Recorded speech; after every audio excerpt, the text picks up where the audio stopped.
What are markets seeing that they're so bullish on pound on? Well, if we could call this bullishness, but we could call it the suspension of absolute fear, because absolute fear is the possibility of a no-deal Brexit on the 29th of March. The kind of news flow we've had doesn't tell you anything about the chances of any deal actually to go through, but at least it seems to indicate that this cliff on the 29th of March is not going to happen. We have no clarity as to when the actual deadline is going to be, but it's still better than where we were just a few days ago when the probability of a no-deal Brexit on 29 was rising. So it's nothing else, I would say, than a relief rally. Peter, do you agree with that? I mean, it's a relief rally, but actually, I mean, is that now out of the table? I know we'll have amendments and we'll have votes in Parliament tomorrow, but is that it for no-deal Brexit, or could something happen by mistake? I think that's the risk, isn't it? And that's why the pound's not shooting through the roof, because if we thought this was the end of the 29th of March cliff edge, then happy days, you know, sterling would be an awful lot higher than it is. No, I think there's clearly a risk that between now and the 29th of March something could go wrong, but as Gilles has just said, the noises off do suggest that a lot of MPs, a lot of cabinet members are actually prepared to vote against the no-deal Brexit, and the Labour Party, of course, is potentially swinging its weight behind a second referendum. So things have changed in the past 24 hours. A little bit of chaos, Peter Dixon, to say the least. Is this chaos driving us, as we see in pound sterling, to a better outcome, or is it just a misinterpretation? I mean, how do you interpret stronger pound sterling off of all this news?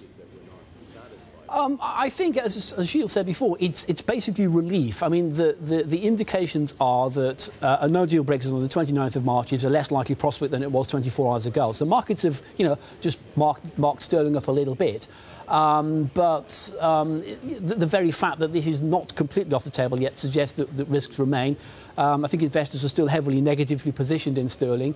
You know, we'll see how the positioning goes over the course of the next few weeks to assess whether, you know, investors really are taking a slightly less negative view of things. Peter, I was dumbfounded by the percentage of Labour members who are in marginal districts where they could easily lose if they make the wrong decision on leave and remain. How, in your interpretation right now, how fragile is the Labour Party's future?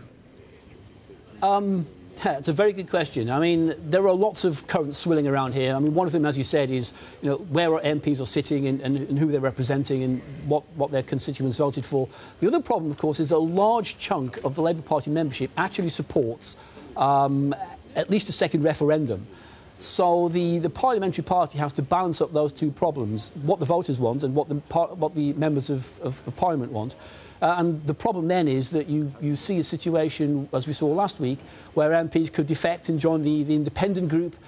So it certainly calls into question the current state of the Labour Party. I wouldn't say it's fracturing, but certainly there are one or two splinters beginning to appear. Yeah, and Gilles, this goes back to, you know, when pound rallied, it was actually on the back of Theresa May possibly weighing a delay to Brexit, which so far she's ruled out, and also Jeremy Corbyn saying, well, actually, he would support a second referendum.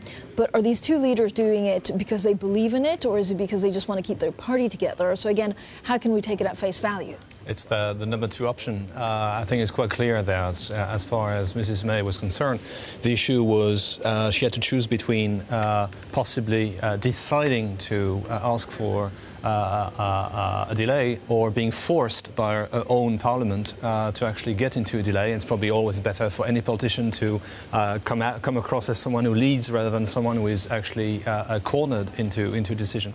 And the same thing applies to the Labour Party and Mr. Corbyn. I think it's amazing to see how those resignations from both the Tory Party and the Labour Party may have accelerated the process, because it's the first time basically since the referendum that it's absolutely clear to the two leaders that it's very, very hard to keep their respective party together, to keep the entirety of the parliamentary group happy with the strategy they've been following so far. So they had to move, they had to accelerate the move.